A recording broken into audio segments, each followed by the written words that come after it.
Fala pessoal, bom dia, boa tarde, boa noite, vamos para mais uma videoaula. Hoje nossa videoaula vai começar a trabalhar função logarítmica. Nós trabalhamos agora o período passado, nas últimas videoaulas, sobre função exponencial e hoje nós vamos começar a função log, ok? Vamos lá. No nosso livro, tá, nós vamos trabalhando no capítulo 7, as páginas desse período que trabalharão com a função logarítmica será das 150 a 167, tá? Qual é o objetivo, pessoal, que a gente tem nesse capítulo, né, nesse tema? A gente tem que aprender, então, a calcular os logaritmos a partir da definição. A gente vai calcular os logaritmos aplicando as propriedades, então nós vamos estudar as propriedades de log, ok? E vamos perceber no dia a dia, né, em alguns probleminhas que surgem, onde nós encontramos log. De repente na escala Richter, para falar do terremoto, de repente no pH, né, se é ácido, se é básico, mostrar para vocês que tudo está ligado ao logaritmo, beleza? Então vamos. Primeiro, né, as pessoas perguntam, tá, mas e aí? Né, como que surgiu o log, professora? Dizem que na segunda série, logaritmo é uma matéria um pouquinho chata, um pouquinho mais trabalhosa.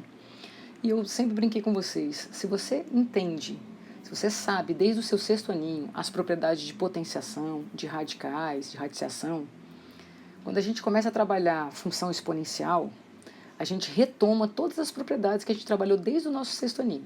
Eu mostrei isso para vocês. Beleza. A função log é justamente a inversa da minha exponencial. Então, se você entendeu, galerinha, exponencial, log vai fluir de uma forma bem tranquila, bem harmoniosa, tá? Por volta do século XV, XVI, pessoal, as navegações estavam, né, no auge. E aí, o que acontecia? Eles precisavam fazer cálculos mirabolantes, enormes, tudo à mão. Tecnologia, nessa época, acho que nem existia essa palavra para eles, né? E aí, o que aconteceu? Esse carinha, simplesmente, John Napier, tá, escocês, ele, com seus estudos, ele teve o objetivo de tornar produtos e quocientes, né, multiplicações e divisões, que eram muito mirabolantes, ele conseguiu fazer com que se tornassem operações mais simples, envolvendo apenas adição e subtração. Essa foi a ideia dele. Então, o trabalho dele, quando ele descobriu e trabalhou o sistema logarítmico, né, decimal, que é na base 10, veio justamente com esse intuito.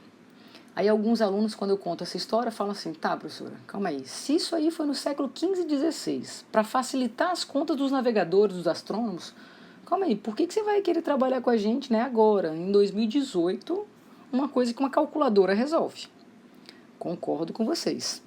Quando a gente pensa, né, na verdade, que a função logarítmica, ela veio apenas, né, com essa ideia, na verdade, eu estou falando do surgimento dela, galera. Hoje, o logaritmo é muito mais importante do que na época que ele surgiu. Hoje, quando você vai falar dos terremotos, da escala Richter, quando você vai falar da acidez, né, do pH em todos os alimentos que vocês ingerem, por exemplo, na água, quando você pega a garrafinha de água e vê lá pH ácido, pH básico, né, alcalino, quando você vai ver, na verdade, decibel ligado ao som, à frequência, quando você vai trabalhar na matemática financeira com juros compostos, tudo, galerinha, tudo trabalha com log, tudo trabalha com logaritmo. Então você vai perceber, nas situações, problemas que a gente vai apresentar para vocês, que logaritmo está inserido no nosso dia a dia, ok? Assim como a função exponencial, a gente mostrou nos crescimentos populacionais, né, de bactérias, lembra que eu mostrei para vocês? O log também, ok? Ele também está envolvido com isso. Então vamos lá. Como eu acabei de falar para vocês, a ideia dele, então, era tentar simplificar algumas contas. Eu botei continha bem boba, galera. Porque as continhas que eu tô falando que eles fariam eram contas absurdas, assim, ó. Entendeu? Sei lá, vou botar uns números maluquetes aqui. Vezes 47,3389. E eles faziam isso à mão, né? Ou seja, assim, não acredito, né, que eles tinham que fazer isso à mão. Exatamente. Então, John Napier, ele queria tentar diminuir esse processo, né? Facilitar. Eu peguei aqui, ó, só para a gente relembrar o que a gente acabou de estudar em exponencial. Quando a gente foi começar a estudar as funções exponenciais, eu revisei com vocês todas as propriedades de potência. Vocês concordam que seria muito mais difícil, né, pegar 16, multiplicar por 64 e aí depois acrescentar esse tanto de zero? Professor, é verdade. A gente pode fazer assim. 16, você concorda que é 2 a quarta? Vou multiplicar por 10 a sétima. Beleza. 64, galera, se 16 é 2 a quarta, 2 a quinta é 32. 2 a sexta é 64. Utilizando as propriedades que a gente estudou de potenciação no nosso sexto aninho, quando eu tenho um produto de bases iguais, eu mantenho a base e faço o que com os expoentes? Adiciono. Opa, então base 2, base 2. Base 10, base 10. Quanto dá 9 mais 7? 16. Isso aqui é a solução dessa multiplicação que parecia enorme. Todo mundo sabe que 2 elevado a 10 é 1024. Então, se você quisesse pegar o 1024 e acrescentar ainda os 16 zeros aqui ao lado, você teria o valor desse produto que ele pediu.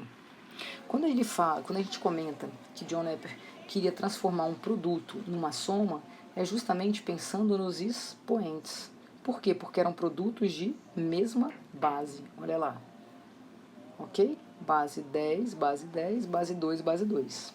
Aí nós começamos a estudar coisas do tipo 2 elevado a x igual a 8.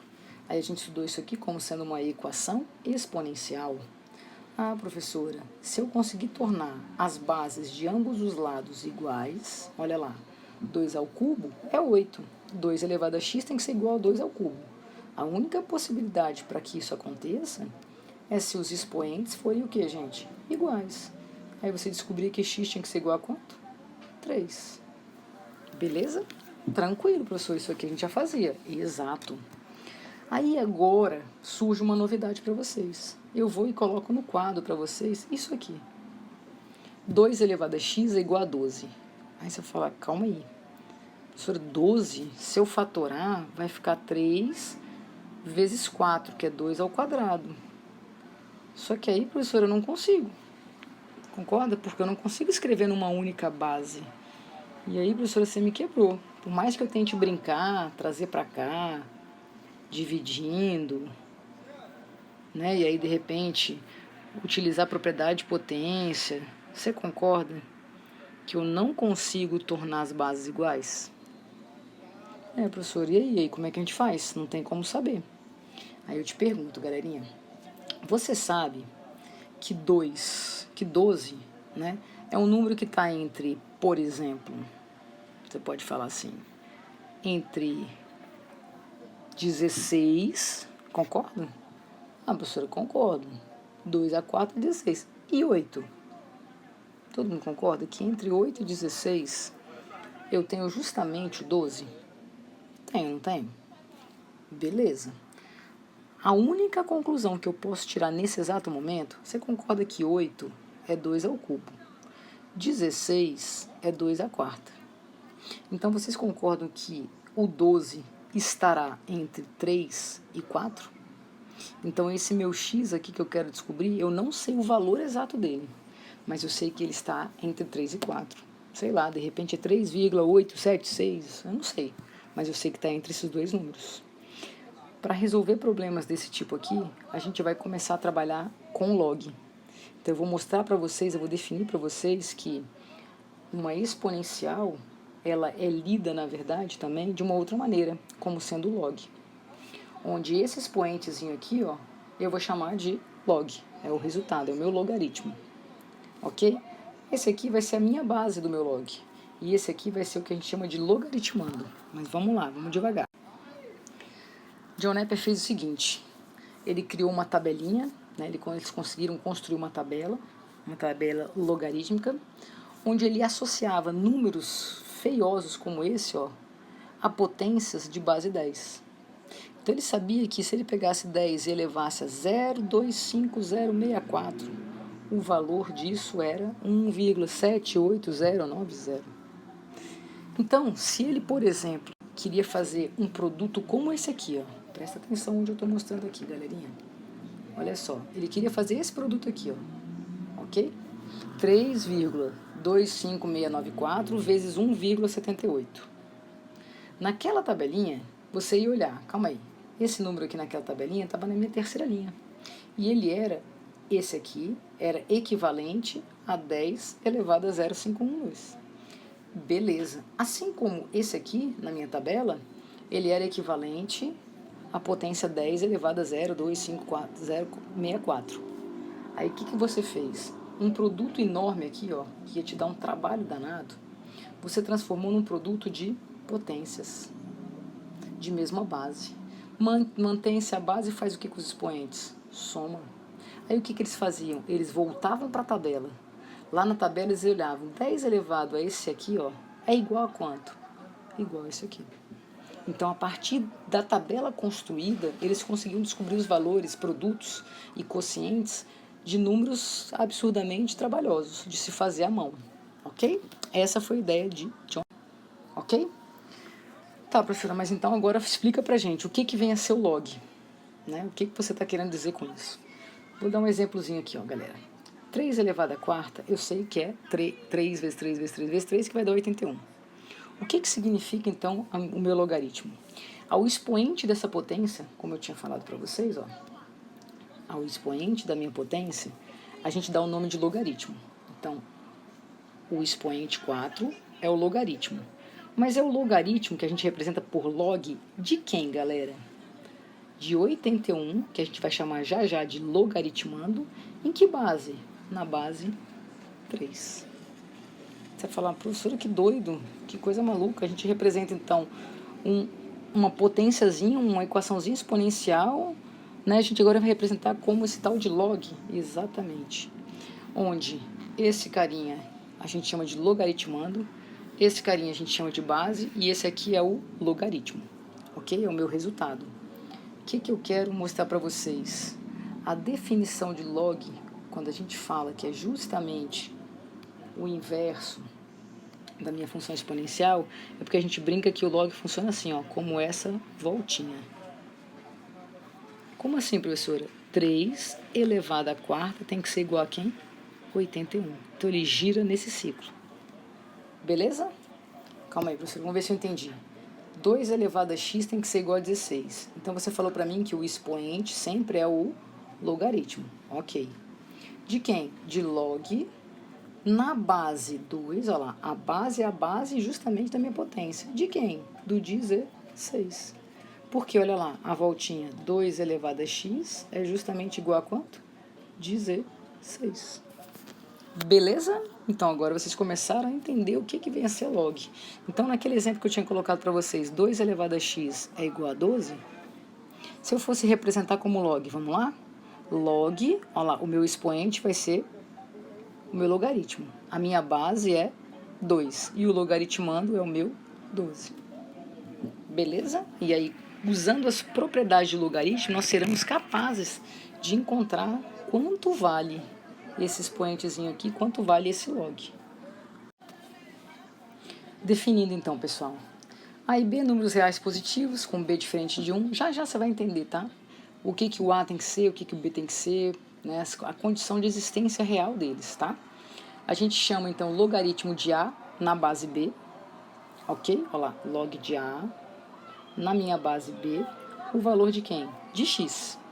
Onde esse A eu vou chamar de logaritmando. Esse B vai ser a base do meu logaritmo, ok? E o x é o logaritmo, justamente, de A na minha base B. Vamos lá. Detalhe, vale a pena lembrar vocês de uma coisa. Às vezes vocês vão se deparar com um negócio assim, ó, log de 4. Aí você vai falar para mim assim, como assim? Professora, você falou que tinha que ter base, né, e que tinha que ter logaritmando. Quando a base não aparece, galera, é porque a base é 10, ok? Então, esse aqui, ó, 4 é o meu logaritmando, esse aqui é a minha base e o resultado disso aqui é o meu logaritmo. Então, significa que 10 elevado a x tem que ser igual a 4. Aí você fala, professora, eu não vou ter como achar esse valor, porque 10 elevado a 1 já dá 10. Ou seja, esse x aqui vai ter que ser algo menor do que 1. Concordam? Beleza, pessoal, vamos lá. Vamos seguir. Vamos ver se você entendeu mesmo, então. Professor, então como que eu posso calcular log de um número desse tipo? Log de 256 na base 2. Vamos ver se você entendeu. Isso aqui vai ser igual a x. A pergunta do logaritmo, quando a gente transforma para exponencial, esse aqui quem é mesmo? A minha base. A minha basezinha elevado a quem para dar o meu logaritmando 256. Ah, professor, agora a gente cai na equação exponencial, ficou facinho. Exato. 2 elevado a x é igual... Vamos devagar? Você sabe que 2 à sexta é 64. 64 vezes 2, 2 à sétima, é 128. 128 vezes 2 é 256. Então, tem que ser 2 à oitava. Professor, então ficou fácil. Se as bases são iguais, qual vai ser o valor de x? 8. Repararam por que eu falei desde o início do período, pessoal, que se a gente faz bem o estudo da exponencial, a logaritma flui, que é uma beleza? Tá vendo? Porque a gente cai o tempo inteiro na exponencial. Então vamos ver se você realmente entendeu. Vamos treinar um pouquinho. Log de 36 na base 6. Com a definição que eu te falei, professora, isso aqui é igual a x. Faço a voltinha, 6, professora, elevado a x, tem que dar 36. Ah, prof, você vai me desculpar, posso fazer direto? X só pode ser igual a quanto, gente? 2. Beleza? Beleza. Professor, e esse aqui agora? Vamos lá. 10 elevado a x tem que ser igual a 1. Vamos lembrar de exponencial? Você concorda, galera, que 1 eu posso representar como 10 elevado a 0? Então, qual é o valor de x? X só pode ser igual a quanto? 0. Então, o logaritmo de 1 na base 10 vale quanto? 0. Eita, prof, e agora essa fração? Problema nenhum, olha lá. 3 elevado a x, isso aqui é igual a 1 nono. O que a gente aprendeu quando tinha exponencial? Que as bases tinham que ser iguais. 1 nono é 3 a menos 2. Ah, professor, então calma aí. Se as bases são iguais, os expoentes também serão. Então, x é igual a menos 2. Beleza? Último exemplo, vamos lá. Raiz cúbica de 12. Isso aqui tudo elevado a quanto? A x. Tem que ser quanto? Tem que ser 12. Beleza. Calma aí, professor, as bases não estão iguais. Mas a gente estudou período passado, revisamos. Lembra da regrinha do sol e da sombra? Lembram? Opa, isso aqui é o equivalente a escrever 12 elevado a uma potência. Onde quem está no sol vai para a sombra e quem está na sombra vai para o sol. Tudo isso elevado a quanto? X. Ah, professor, a gente faz agora a propriedade de potência. Isso aqui é 12 elevado a x sobre 3. Tem que ser igual a 12. Galerinha, bases iguais, o que faz com os expoentes? Também. Se x sobre 3 tem que ser igual a 1, qual é o valor de x? X só pode ser igual a 3. Com certeza você entendeu, então, a definição de logaritmo, ok? Repara, se eu transformo o meu log na minha exponencialzinha, na minha potência, o que eu percebo? A minha base continua sendo a base, o meu expoente sempre será quem? O resultado, o logaritmo. E o logaritmando esse 36, ok? Eu estou começando a entender. A partir disso, pessoal, existem algumas propriedades, algumas consequências, né, da definição de logaritmo. Primeira coisa que eu quero que fique registrado no seu caderninho, isso é muito importante. Do mesmo jeito que a nossa função exponencial, ela não existia para qualquer valor da minha base, A podia ser negativo, A podia ser 1, não. Então, do mesmo jeito, para a exponencial tinha regrinha, para que ela existisse, vai existir regrinha agora para a função log. Ok? Se eu escrevo para vocês, então, log de B na minha basezinha A qualquer. Primeira informação que eu tenho, isso aqui não é igual a x? Então, vamos lembrar de potência, que aí você vai entender o que eu estou falando. Vamos lá. Quando eu tinha minha exponencialzinha, o meu A, por exemplo, podia ser negativo, galerinha? Não, de jeito nenhum. A minha base ali não podia ser negativo, concorda? O meu A podia ser 1? Mas você falou, não, professora, porque 1 elevado a qualquer coisa ia dar sempre 1. Exatamente. Então, primeira condição de existência que a gente tem aqui. A minha basezinha, ela sempre vai ter que ser um número positivo e diferente de 1.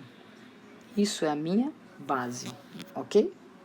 O meu logaritmando, olha lá, o meu logaritmando, o que eu sei? Qualquer número que eu tenha que minha base não é negativa, elevado a qualquer coisa, ela nunca vai dar negativa. Então, o meu B jamais será negativo, ok? Meu B será um número que? Positivo. E ele também não vai poder ser 0, né? Se meu A também não pode ser 0, meu B também não pode ser 0.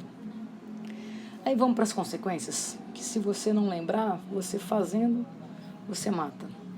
A gente acabou de fazer assim, ó, log de A, de 1 na base A. Vamos pensar assim, ó, se eu pedisse para vocês log de 1 na base A, você vai fazer, ué, professor, já entendi. A elevado a x tem que dar 1. Eu te pergunto, gente, o meu A não é zero, o meu A não é negativo, ok? É um número positivo. Me diz, elevado a quem para dar 1? Você vai falar, zero, professora. Ou seja, toda vez que o seu logaritmando for igual a 1, não importa a base que você escrever, pessoal. Sempre, sempre, sempre o valor desse log vai dar quanto? Zero, ok? Log de A na base A. Vamos pensar. Log de A na base A. Faz a voltinha. A elevado a x tem que ser igual a A. Ou seja, qual vai ser o valor de x? 1. Então, qual é o resultado de log de qualquer coisa, né, onde o logaritmando é uma coisa qualquer ali, e a sua base tem o mesmo valor do logaritmando? Sempre vai dar quanto? 1. Beleza. Professora, eu estou começando a gostar dessa matéria. Vamos lá, estamos juntos. O que eu vou fazer agora? Terceira consequência. Consequência que a gente usa muito, muito, muito, galera. Pode até colocar um obelix nessa aqui, ó. Essa aqui a gente usa demais. Nossa, muito, muito, muito. Toda vez que eu tiver log, pode ser que você escrever, tá? Na verdade aqui, vou até botar assim, por exemplo, ó, log de 16 na base 2. Professor, como que eu poderia fazer isso? Isso aqui é igual a x. Aí você fala 2, olha lá a voltinha, elevado a x é igual a 16. Você vai falar para mim que 16 é 2 a quarta, e você vai falar para mim que x é igual a 4, certo? Então você já sabe que log de 16 na base 2, que eu acabei de inventar, vale 4. Uma outra maneira de resolver esse log, uma forma mais rápida. 16 é equivalente a 2 a quarta na forma fatorada. Existe uma propriedadezinha do log que diz o seguinte, olha só, se o meu logaritmando tem uma potênciazinha, eu posso tombar essa potênciazinha aqui, ó, esse expoente 4, e vai ficar log de 2 na base 2. Com a consequência que a gente acabou de ver aqui anterior, quando a base e o logaritmando são iguais, o log não dá sempre 1. Qual o valor desse resultado, galerinha? 4. Repararam? Seja indo pela exponencial ou seja indo direto pela consequência de logaritmo, você é capaz de resolver. Ok? Vou apagar aqui para ter espaço. Vamos lá. Olha a próxima consequência de logaritmo que ele fala. Vamos lá. Deixa eu mudar a caneta aqui. Pincel. Vou deixar fininho. Está muito grosso. Aqui. A próxima consequência. Eu tenho um número qualquer elevado a um log. Só que detalhe. Repara, essa base é justamente a base do meu log. Toda vez que isso acontecer, galera, o resultado final será quem? O logaritmando. Ok? Ele até prova aqui, ó. Pois ele chamou assim, ó, log de n da base A, ele chamou ao invés de x de m. Tudo bem? Faz a voltinha. A elevado a m é igual a n.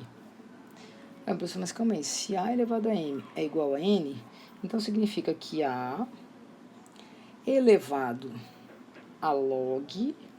Calma aí. O n não é justamente A elevado a m?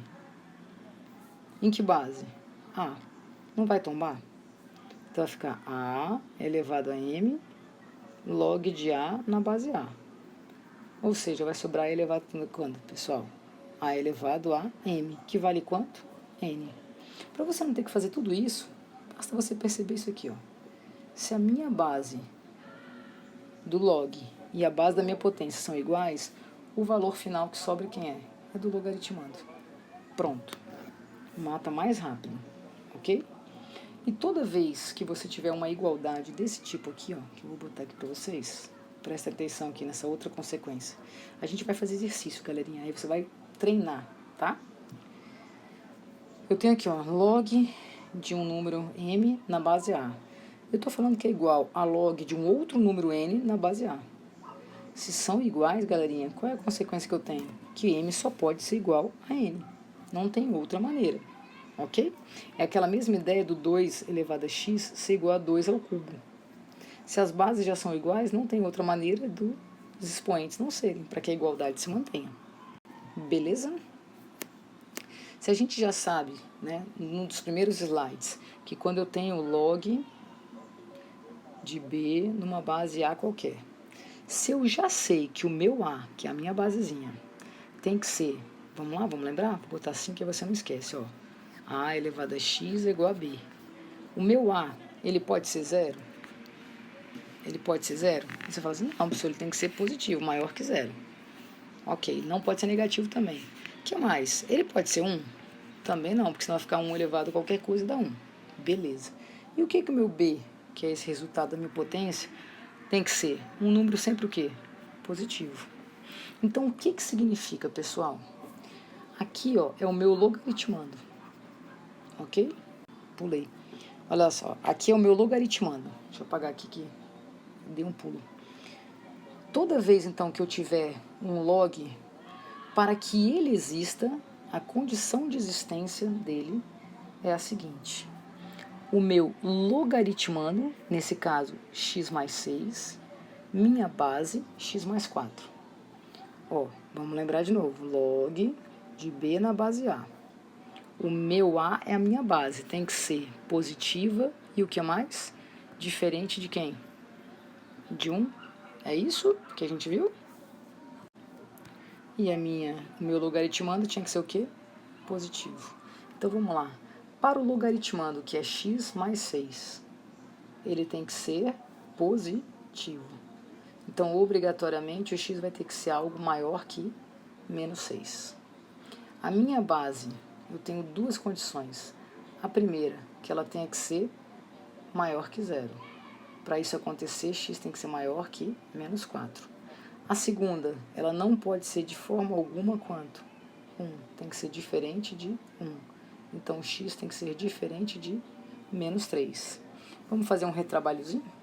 Interessante agora? Por quê? Isso aqui vocês estudaram na primeira série. Vamos representar isso aqui, ó. Tenho lá o meu menos 6. Tenho aqui o meu menos 4. E tenho aqui o meu menos 3. Na primeira condição é que seja maior que menos 6, à direita de menos 6. A segunda condição é que seja maior que menos 4, à direita de menos 4. E a terceira é que seja qualquer coisa, mas que não possa ser quem? Menos 3. Pessoal, essas três condições elas não devem ser satisfeitas? Então eu tenho que ver a interseção disso aqui. Ou seja, de menos 4 para a direita, porém passando por menos 3 e não sendo de forma alguma menos 3. Então, para que esse logaritmo aconteça, realmente exista, o x tem que ser maior que menos 4 e, de forma nenhuma, ele pode ser menos 3. Então, ele tem que ser diferente de menos 3. Tá aí. Aí esse log existe. Isso a gente chama de condição de existência para o logaritmo. Opa, volta. Bora lá. Determine os possíveis valores para que x exista. Então, de novo, se eu quero que esse log exista, a minha base 2, já sei que a base está tranquilo, já é 2, já sei que é um número maior que 0, já sei que não é igual a 1. Então, o que tem que acontecer com o meu logaritmando? 3x mais 5 tem que ser o quê? Um número positivo. Então, 3x tem que ser maior que menos 5. Então, x, consequentemente, tem que ser maior que menos 5 terços. Beleza? Fácil, não? Vamos ver, então, se você entendeu mesmo. A última de condição de existência. De novo, ó, aqui é a minha base. E aqui é o meu logaritmando. Beleza. Eu já sei, professora, que a minha base, ela obrigatoriamente, ela tem que ser maior do que 0 e ela não pode ser de forma alguma quanto 1. Então, o meu x vai ter que ser maior que 2 e o meu x vai ter que ser diferente de 3. Mas para atender o logaritmando, esse logaritmando x2 menos 5x mais 6 tem que ser o quê? Positivo. Aí aqui, galerinha, vai ser interessante, por isso que eu botei essa questão. Para a gente fazer o retrabalho de um item que vocês erraram, de uma questão que vocês erraram muito na prova, que trabalhava justamente em inequação. Lembra, dentro da inequação exponencial, vocês caíram numa inequaçãozinha do segundo grau, e muitos de vocês erraram. Então vamos relembrar, como que eu descubro, né, e faço o estudo do sinal dessa inequação? Quais seriam as raízes, né, ou zeros de uma função desse tipo? Mas você fala, professor, é fácil.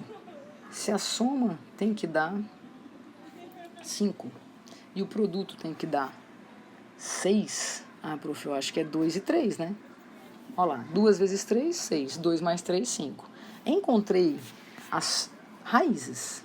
Então, fazer o estudo do sinal. Concavidade para cima. Concordam? Olha lá, concavidade para cima. Porque o meu A, olha lá, o meu A é 1, é positivo.